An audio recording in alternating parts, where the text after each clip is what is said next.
Alright, so we're going to go ahead and draw the snail cam. And the way we're going to do this is going to be the same way that you would make a violin scroll. We're going to draw it the same way. So first we're going to make a rectangle. We're going to align a rectangle vertically, align it horizontally, and then we're going to give it some numbers. So let's say this is 1 inch, and this is going to be, click back on this 1 inch dimension, say divided by 2. So whatever that number was, this is half of that distance. We're going to draw another rectangle. We're going to vertically align this midpoint here, vertically align the corners, and then horizontally align the midpoint of this with our origin, and the dimension of it is going to be that times 2. So you click back on your original number, you multiply it by 2, and now we have our ratio set up. Next we need a circle for the inside of all of this, and I want the diameter of the circle to be twice this length. So I'm going to say dimension, this is that number times 2. That would also mean that the radius of this circle is equal to one of these rectangles.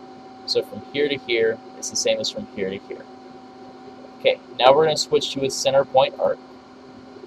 And we have points that are on here, 0, 1, 2, 3, and 4. And we're going to go around our circle just like this. So click on this point first.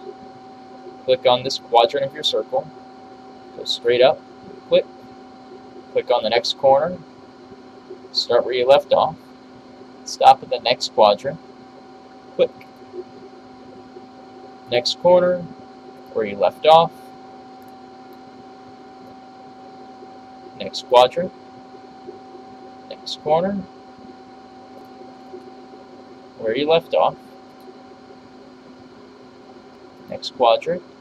And last corner, where you left off. Last quadrant. We're going to draw a line that goes straight down from here to here. And then we need to figure out what this ratio is. So I put in 1, so it'll be a nice easy number to play with. And we're going to see from this center point up to here is 5.22800019. Ugh, gross, right? Well, what we do know is that this is going to be a constant ratio with whatever number this is and whatever distance this is. And if we can figure that out, then any of your diameters that you need for this, making this part, we can just plug that number in and it'll work. So the way we're going to do that, I'm going to say 1 divided by this number. Let's see if I can calculate. So where's my calculator at? It's a calculator.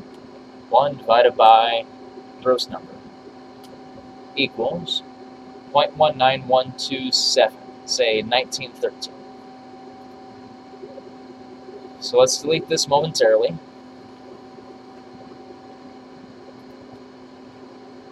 And we said 1913 is our magic number, so 0.1913. If I want the distance from this center point up to here to be 0.75, and say 1913 times 0.75. To check it, we go back to the dimension, center point, top point, 0.75. If I want the distance from the center point up to this point to be, what's another thing you guys might have to do? 1.5. Take 1913 times 1.5. That's 1.5. And so on and so forth. So any of the diameters or radiuses that you need, you can just type those in times 0.1913. Don't forget, when you go to finish this off, we are going to have to trim this. We can get rid of a couple of things here and say all of this is just construction lines, so highlight, make it construction, And then let's go and make sure that we have a, what is it? 3/16 diameter hole. And that the thickness of this is 3/16 as well. And there's your snail cake.